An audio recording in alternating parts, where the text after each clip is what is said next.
Latest updates please subscribe. ना इश्क में मजा है, ना मोहब्बत में मजा है, मजा है तो पाकिस्तान को हराने में। नमस्कार, स्वागत है, मैं हूं आपके साथ अभिषेक और आप देख रहे हैं नेक्स्ट 9 न्यूज का खास प्रोग्राम कौन बनेगा चैंपियन।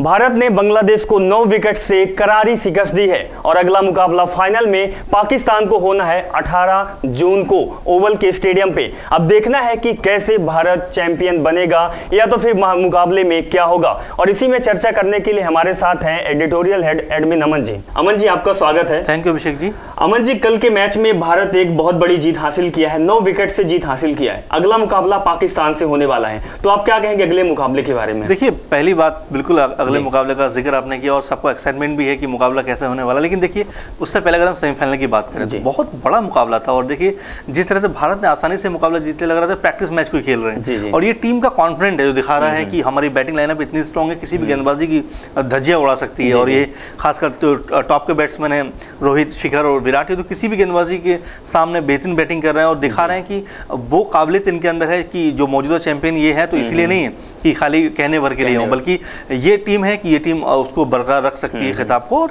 बहुत अच्छी क्रिकेट खेली, मुझे लग रहा है कि ये टीम बहुत अच्छे से खेलेगी और फाइनल तक जाके उसको जीतेगी भी। इनके पास वो प्रतिभा है। लेकिन यदि बात करें कि कल का टीम, तो बांग्लादेश की टीम के बारे में आप क्या कहेंगे? कमजोर थी या तो फिर बॉलिंग हमारी अच्छी थी? नहीं, 265 नहीं, बैटिंग उनकी ठीक हुई है। 265 रन अगर उन्होंने किया तो मुझे नहीं लग रहा कि कोई खराब बैटिंग की है। लेकिन देखिए, वही मैं कहूंगा कि इतनी बड़ी टीम आपके सामने मुकाबला खेल रही है जो लगा ही नहीं कि बांग्लादेश किसी मुकाबले में है। हाँ, कुछ बैटिंग उनकी बेहतर कहेंगे, वो चाहे हम भारतीय गेंदबाजी की आलोचना कर सकते हैं, उसके बारे में कुछ बात कर सकते हैं, वो अलग मसला है। लेकिन देखिए, 265 अगर आपने स्कोर किया है तो बुरा स्कोर नहीं था। यहाँ से अगर उनके गेंदबाज थोड़ा सा अगर परिपक्वता दिखाते तो मुश्किल में डाल सकते थे टीम इंडिया को। लेकिन हुआ कुछ नहीं, हुआ यही कि रोहित और जब शिखर का बल्ला चला तो कोई भी गेंदबाज चल ही नहीं पाया, असहाय नजर आए पूरी तरह से। ये नजर आया कि बस मूक दर्शक बने हुए, लगातार गेंद बाउंड्री के बाहर जा रही है। उसके बाद जब शिखर आउट हुए तो विराट कोहली आ गए। तो कहने का मतलब ये दो जो टॉप के 3 बैट्समैन इंडिया के बहुत काबिल तारीफ बैटिंग की इन लोगों ने और ये आने वाले मुकाबले के लिए पाकिस्तान को एक बहुत बड़ा खतरा है। इसमें हम क्या कह सकते हैं कि रोहित की, विराट की और शिखर की अच्छी साझेदारी हुई, अच्छा बैटिंग किया, या तो फिर बांग्लादेश की वो बॉलिंग लाइनअप नहीं थी? नहीं, हाँ बिल्कुल, ये भी आप कहें, मैं सही कहा आपने कि वो बॉलिंग लाइनअप नहीं है। और उससे पहले हम लोग अभ्यास मैच में देखा था कि बांग्लादेश को बुरी तरह से इंडियन टीम ने हराया। तो देखिए, इंडियन टीम पूरी तरह से फ्लो में है, रॉ में है कि किसी को भी हरा सकती है, किसी को भी मैदान पे। साउथ अफ्रीका के खिलाफ जिस तरह आपने देखा कि एकदम से एक तरफ बनाकर जीत दिया। तो कहने का मतलब ये है कि टीम बहुत जबरदस्त है, बहुत अच्छी बैलेंस टीम कह सकते हैं इंडियन टीम को। बॉलिंग की बात करें, हालांकि कल कुछ मेरे ख्याल से मुझे लगा कि शायद बॉलिंग और अच्छी हो सकती थी, लेकिन चलिए कुछ खामी कहीं रहती है तो उन्हीं पे काम होने की जरूरत भी है। लेकिन बैटिंग लाइनअप की अगर बात करें तो टीम के पास बहुत बेजोड़ बैट्समैन है। उसके बाद तीसरे नंबर के बाद से धोनी भी है, युवराज सिंह आपके पास, जी, हार्दिक पांड्या है। तो बैटिंग लाइनअप के ऑप्शन आपके पास है, उधर केदार जाधव तक बैटिंग है। तो ये मैं कहना चाहता हूँ कि बैटिंग लाइनअप इतनी स्ट्रांग है कि आप एक आउट करेंगे, दूसरा ऐसा बैट्समैन आएगा कि आपको लगेगा इसे कैसा आउट करना है। तो कहने का मतलब ये टीम बहुत स्ट्रांग है बैटिंग लाइनअप से, तो मेरे ख्याल में दुनिया की सबसे बेस्ट टीम है। बिल्कुल। अब यदि बात करें कि पाकिस्तान का जो मुकाबला है, पाकिस्तान भी अभी इंग्लैंड को अच्छा हराया है, तो अगला मुकाबला जो फाइनल होने वाला है, तो क्या कहेंगे पाकिस्तान की टीम के बारे में? क्या कहेंगे कि पाकिस्तान की टीम कैसी है या तो फिर फाइनल में मुकाबला कैसे हो सकता है? देखिए अभिषेक जी, हम अगर पहले मुकाबले की बात करें तो भारत ने बड़ी आसानी से पाकिस्तान को हरा दिया था। लेकिन ये पाकिस्तान टीम वो पाकिस्तान टीम नहीं है जिसको हम पहले मुकाबले में हरा के यहाँ तक पहुंचे।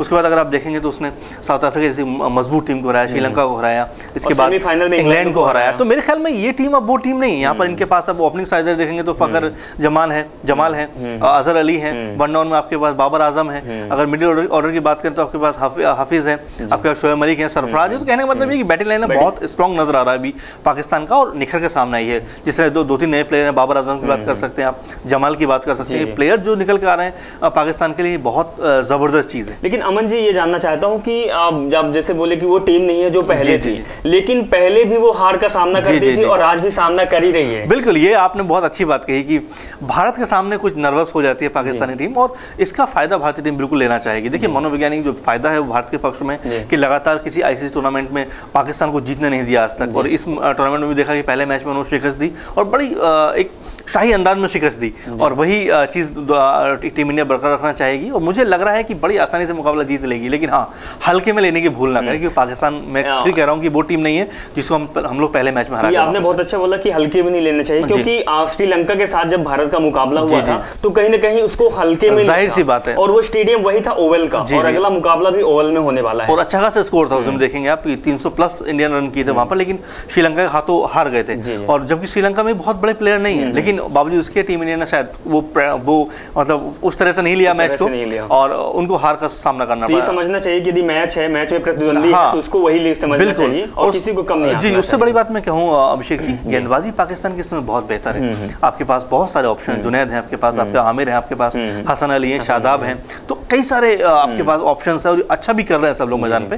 तो इंडियन टीम को बहुत बड़ी अपनी रणनीति बनानी पड़ेगी, हर चीज में काम करना पड़ेगा। जिससे मैं गेंदबाजी की बात कर रहा था, गेंदबाजी को लेकर भी हो सकता है कि 1-2 परिवर्तन हम लोग को देखने को मिले, लेकिन मुझे नहीं लग रहा कि शायद ये होगा, क्योंकि विराट कोहली नहीं चाहेंगे कि जो टीम कॉम्बिनेशन अब तक चला आ रहा है उससे छेड़छाड़ की जाए फाइनल जैसे मुकाबले के लिए। लेकिन हो सकता है कोई तुरुप का एक उन्होंने रखा हो बचाकर और उसको आजमाना चाहे। अब क्या लगता है, जैसे पिछले मैच में चेंजेस हुआ था, अश्विन उमेश की जगह अश्विन आए थे, तो क्या इसमें फिर से हाँ मैं वही कह रहा हूँ आपसे कि हो सकता है शमी को लेकर आए, क्योंकि सीमर्स की अगर आप बात करें तो शमी अगर आते हैं वापस टीम में तो मेरे ख्याल से एक ज्यादा, लेकिन उससे पहले तो उनके पास ऑप्शन उमेश यादव का है, क्योंकि वो एक्सपीरियंस वाले दो मैच खेल भी, यही मैं कह रहा हूँ कि देखिए अगर शमी को आपने बचा कर रखा हुआ अभी तक, हो सकता है उनको लेकर आए, क्योंकि तुरुप का की जब मैं बात कर रहा हूँ कि हो सकता है उनको बचा कर रखा हो इन्होंने फाइनल के लिए। तो ये एक जरूरी है कि अगर आप एक गेंदबाजी में परिवर्तन करते हैं तो एक बेहतर रिजल्ट सामने आ सकता है। लेकिन जिस प्रकार से पिछला मैच हुआ था, पिछले मैच में अच्छी जीत हासिल की है, तो पाकिस्तान के मुकाबले में आपको क्या लगता है कि इंडिया को स्कोर कितना लाना चाहिए? देखिए अगर पहले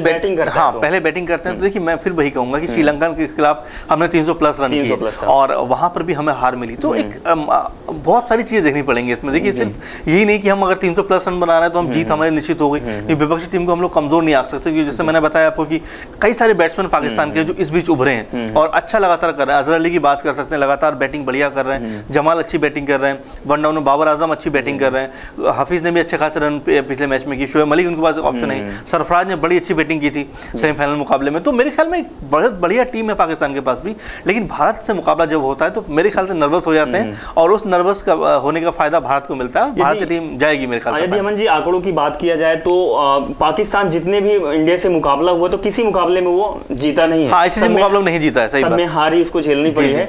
और दूसरी बात है भारत 4 बार भी फाइनल में पहुंच चुका है, आईसीसी चैंपियन ट्रॉफी में 4 बार फाइनल में पहुंचा है। तो आपको क्या लगता है कि इस बार चैंपियन में कुछ नया होगा? देखिए पहले पाकिस्तान कहीं ना कहीं मजबूत टीम सामने बन के आई है। हाँ, ये बात हो सकती है कि पाकिस्तान टीम पहली बार फाइनल में पहुंच रही है तो दबाव रहता है, और भारतीय टीम के पास वो अनुभव है क्योंकि हालिया चैंपियन भी है, उसको बरकरार रखना है खिताब अपना, तो एक अनुभव है उसके पास। और बड़े प्लेयर हैं टीम इंडिया के पास, धोनी है। हमेशा हम देखते हैं कि कोहली जब भी संकट में धोनी के पास पहुंच जाते हैं कि भाई क्या करना चाहिए, वो अच्छी सलाह देते हैं। तो मेरे ख्याल में एक टीम बहुत मजबूत टीम है। कहीं ना कहीं धोनी, कोहली की समय कप्तानी तो चल रही है, लेकिन कहीं चाणक्य तो धोनी ही है। ये बात आप कह सकते हैं। जो प्लानिंग है, जो मैदान पर नजर भी आती है, वो धोनी के पास हमेशा जाते हैं। धोनी भी उनके पास आते हैं कि भाई ऐसा करो, इसके अंदर को हटाओ, इसको लगाओ, तो बड़ी सलाह काम भी आती है। खुद तो पिछले बीते दिनों कोहली, विराट ने कहा था कि भाई देखिए धोनी की सलाह मेरे हमेशा काम आती है और जब भी कोई बात कहते हैं तो मैं उसको मानता हूँ और उसका बेहतर रिजल्ट भी हम लोगों को मिलता है। तो ये अच्छी चीज़ है। एक टीम कॉम्बिनेशन की बात कर रहे हैं हम लोग, हमारे पास अनुभव भी है, नयापन भी है, सबको मिलाकर चल रहे हैं। लेकिन अमन जी, जो पिछला मुकाबला इंग्लैंड और पाकिस्तान का सेमीफाइनल हुआ था, तो हमारे स्टूडियो के बाहर भी पटाखों की आवाज आ रही थी और लोग दुआ मांग रहे थे कि पाकिस्तान जीते। आखिर इसका मतलब क्या है, पाकिस्तान को जिताने का वहां से? देखिए बिल्कुल आपने बहुत अच्छी बात कही और बिल्कुल ऐसा था कि भारतीय लोग भी दुआएं मांग रहे थे कि पाकिस्तान, पहली बार ऐसा हो कि पाकिस्तान को जीतने के बाद पटाखे फूटते हैं। बिल्कुल हाँ, ऐसा ही हुआ और मैं यही देख रहा था कि लोग चाहते हैं पाकिस्तान फाइनल में आए, क्योंकि देखिए बहुत बड़ा क्रेज है इंडिया और पाकिस्तान के मैच का।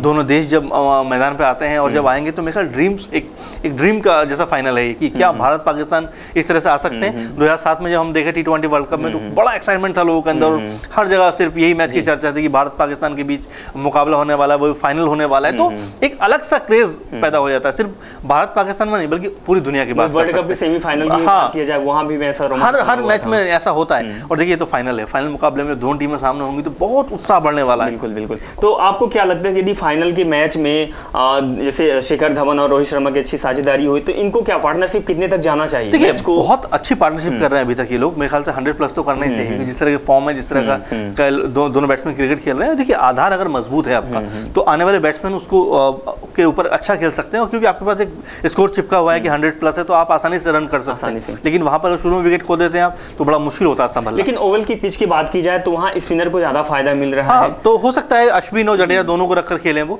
सीमर्स में हो सकता है 1-2 चेंजेस कर सकें। जी। तो अब ये क्या कहेंगे, यदि चैंपियन 2017 की बात किया जाए तो चैंपियन कौन बनेगा? देखिए मेरी नजर से देखता हूँ तो मैं भारत को ही देखता हूँ। यदि आप आंकड़ों की बात की बताएंगे, प्लस टीम की बात करेंगे, प्लस जिस टाइप से मैच खेल रहे हैं। नहीं देखिए, आंकड़ों की बात तो बात की बात है। पहले मैं बता दूं कि भारतीय होने के नाते मुझे लगता है कि ये मैच इंडिया का है, और सिर्फ मुझे लगता ही नहीं है बल्कि हम देख भी रहे हैं कि जिस तरह से इंडियन टीम रुतबे के साथ आगे जा रही है, टीम के पास बहुत बेहतरीन बैटिंग लाइन है, बहुत बेहतरीन फील्डिंग है, बहुत बेहतरीन बॉलिंग है, तो मेरे ख्याल में जीतने में कोई दिक्कत नहीं होनी चाहिए। यदि आप इंडिया की बात छोड़ जाए, एक आप प्लेयर थे और बहुत दिनों तक क्रिकेट खेले हुए हैं, तो इसमें क्या बात करें कि यदि टीम की बात करें, प्लेयर्स की बात करें, तो कौन जीतेगा या कौन उस हिसाब तक पहुंच पाएगा? देखिए हाँ, ये तो खैर आपने बात बहुत अच्छी कही कि उत्साह की बात हो सकती है ये, और एक खिलाड़ी के नाते, एक एक्सपर्ट के नाते मुझे लगता है फिर भी भारत ही जीते, क्योंकि देखिए कई सारी चीजें उसके पीछे जुड़ी हुई हैं। आप आंकड़ों की बात कर रहे थे, आंकड़ों में भी भारत कहीं भी पीछे नहीं है, खासकर आईसीसी टूर्नामेंट में तो हमेशा पाकिस्तान को पटकने दी है भारत ने। तो क्या आंकड़े मायने रखते हैं? हाँ, मायने रखते हैं कई बार, कि अगर आप देखें कि भाई 5 मुकाबले हुए, 5 में भारत जीता, तो एक मनोवैज्ञानिक फायदा उसका मिलता है, तो उसका फायदा भारत को मिलना चाहिए, और मेरे ख्याल में अगर सब कुछ ठीक रहा तो ये खिताब भारत ही जीतेगा। बिल्कुल अमन जी, बहुत बहुत धन्यवाद, आपने की सारा एनालिसिस किया और लोगों को बताया। और दर्शकों में बताना चाहता हूं कि पाकिस्तान का और भारत का फाइनल मुकाबला 18 जून को यानी परसों होने वाला है ओवल की स्टेडियम में, और फिर से आपको एक बार दिखेगा खबरों में कि फिर से कई टीवी फूटेंगी और भारत चैंपियन बनेगा। और हमारे जो एक्सपर्ट है एडमिन अमन जी का खास तौर पे कहना है कि जो हमारा प्रोग्राम है कौन बनेगा चैंपियन में, भारत ही बनेगा चैंपियन। तो दर्शकों अब आपको इंतजार करना है, 2 दिन है, आप इंतजार का पल को बनाए रखिए, एक्साइटमेंट को बना के रखिए, और फिर से देखिएगा हमारा अगला प्रोग्राम कौन बनेगा चैंपियन, जिसमें अमन जी ने यहाँ पे साफ कर दिया है कि भारत ही बनेगा चैंपियन। क्योंकि आंकड़ों की बात करें या तो फिर हम प्लेयर्स की बात करें या तो फिर कितने मुकाबलों की बात करें। तो आज के लिए अब मुझे इजाजत दीजिए। एडमिन सर आपका धन्यवाद, आपने हमारे दर्शकों के सामने बात रखी। अगले बार फिर से मुलाकात होगी अगले प्रोग्राम के साथ। नमस्कार।